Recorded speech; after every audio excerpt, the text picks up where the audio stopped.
I thought I'd start out by showing you what we're up against here. This is the fuel canister that goes into the fuel tank. You got your float switch here for fuel quantity, you got your connectors for the float, and you got your connectors for the fuel pump that's actually mounted down in this bottom part. This thing's designed to keep fuel against the pump intake, regardless of what kind of driving you're doing in your jet ski. A couple electrical attachments on top, fuel attachment, a little alignment pin for the lockdown ring that mounts on the top of the tank. So just to give you a little idea, when you pull this thing out of the tank, you've got to contend with this. So there'll be a little tilting as you come out of the hole to get this thing out of the tank completely. And this fuel canister mounts right here on top of the tank. And like I said, there's a specific bolt pattern, and there's this little knob that aligns this plate so it locks down properly, and the fuel canister is in the tank properly. We've got a bunch of number 10 millimeter bolts. We've got a couple of electrical connectors that are virtually impossible to release manually. A little bit of help with a screwdriver and it'll pop off, and you're good to go. Then the last thing to disconnect before you get started is your little fuel line. And that, you have to lift this collar out, little screwdriver help, and then just give the fuel line a good tug, and it should come right off of there. Fantastic. Now we'll start the tedious process of undoing all the nuts. And I'll save you the boredom of watching me undo all of these. Okay, I've got these loosened up to the point where they're finger tight. They're fiber nuts, so they don't get loose till the very last few turns. But I'm going to take this a moment to remind you to be very careful about not dropping any of these parts, especially into the tank, but along the sides of the tank as well, because you'll never get them again. You'll have to just get replacement parts. So just remove the last number 10 millimeter nuts here. Okay, now my last nut. I'm going to show you that this thing has a little spring tension system. The fuel canister itself has a spring tension system. So I'm taking this last nut out. Again, be very careful you don't drop it, because with that spring tension, it actually gives the nut the opportunity to drop into the tank if you lose control of it. So with all the nuts loose, I should be able to just pick this plate up. As you can see, the plate has a very specific bolt pattern with the one notch going down on the top of the fuel canister and the three close together on the back side or front side of the jet ski. And there you go. Fuel canister now is officially loose. We have to fish it out, making sure that we don't tear that fuel quantity indicator float off. So it'll take a little tilting. As you come out, you'll turn towards the fuel sensing float. So I'm just trying to wiggle this thing out.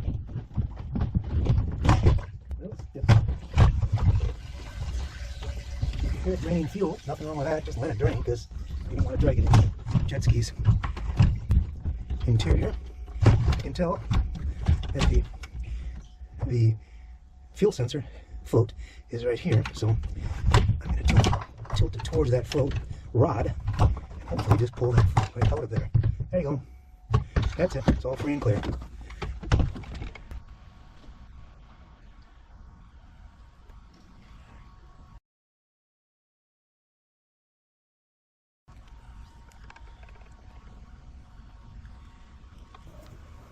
It's right here I suggest you stop and take a deep breath and decide whether you want to try and save a few dollars by moving to the next step and replacing the actual fuel pump, which, trust me, is a Chinese fire drill, or just buy a whole new fuel canister, which includes the fuel pump already installed, and replace it in the reverse order we took the old canister out.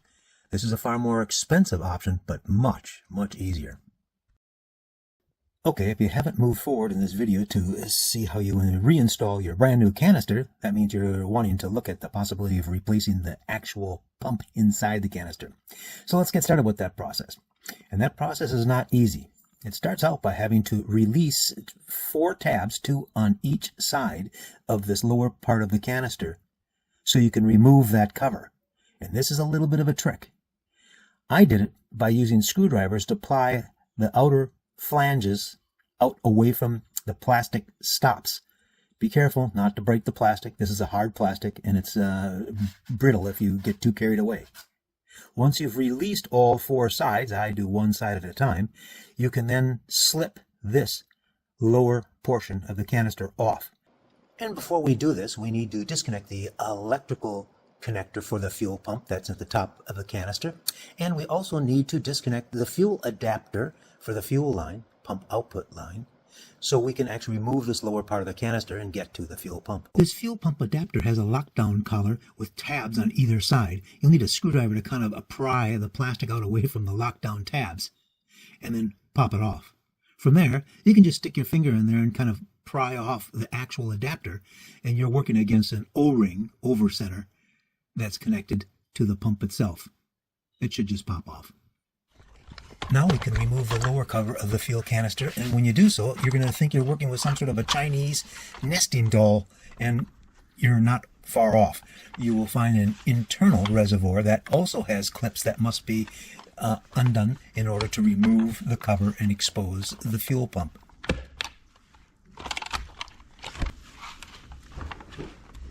Once this fuel pump reservoir is exposed, you can finally actually remove the entire system from the remaining top portion of the fuel pump canister by feeding the lines and wires through. And once again, at the bottom of the fuel pump reservoir, we find another clipped-on cover that must be removed to actually get access to the fuel pump. Voila! Now you can remove the fuel pump. May require pliers to pull it off or out of the fuel pump canister. You will have to disconnect the fuel pump connector wires from the top of the fuel pump because they'll only fit out of the canister from the top.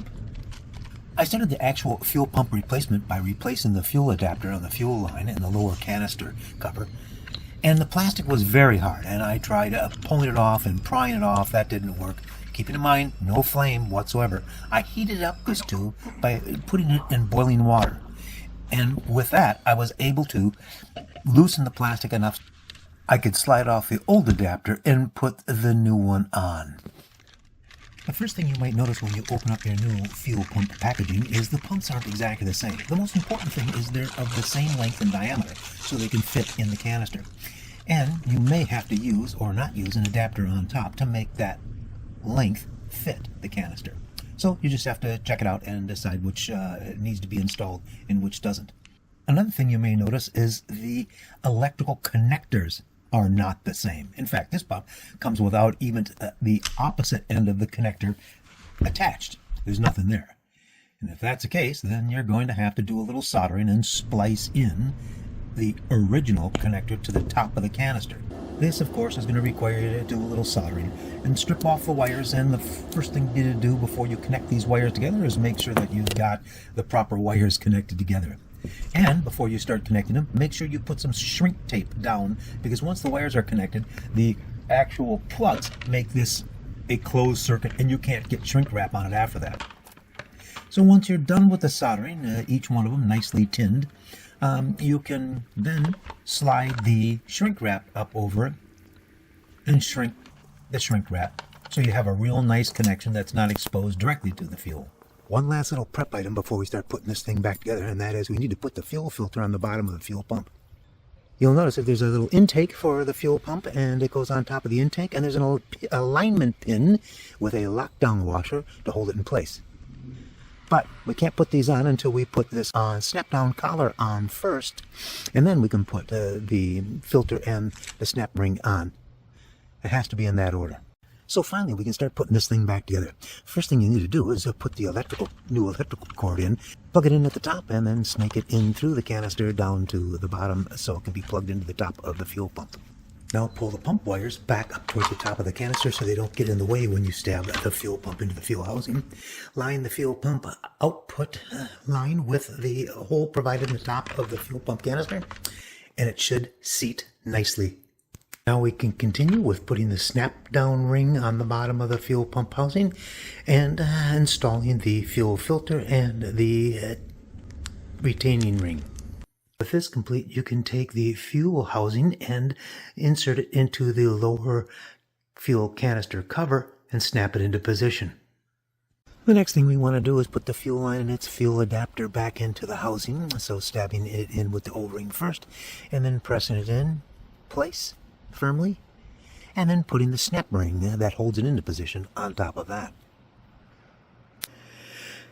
Now slip the lower canister cover into the upper part of the canister and make sure it's all lined up properly. Then give it a good seat and check to make sure that all the snap clips are seated properly. And there you go. We have it all back together. Okay, let's get this new canister installed. A few things to remember to get started here. This points towards the stern of the jet ski, so it'll go in like this.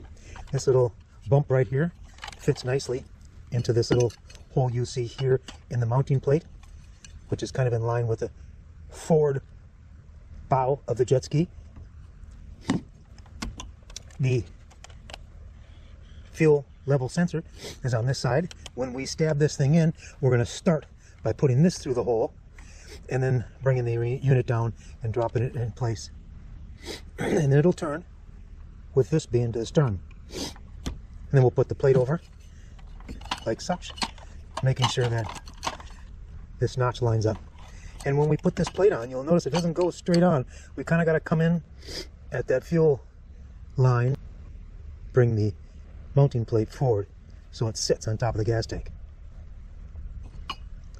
One other thing, make sure you have a gasket in place, because you might spend as much as $1,000 for this unit and it doesn't come with a new gasket.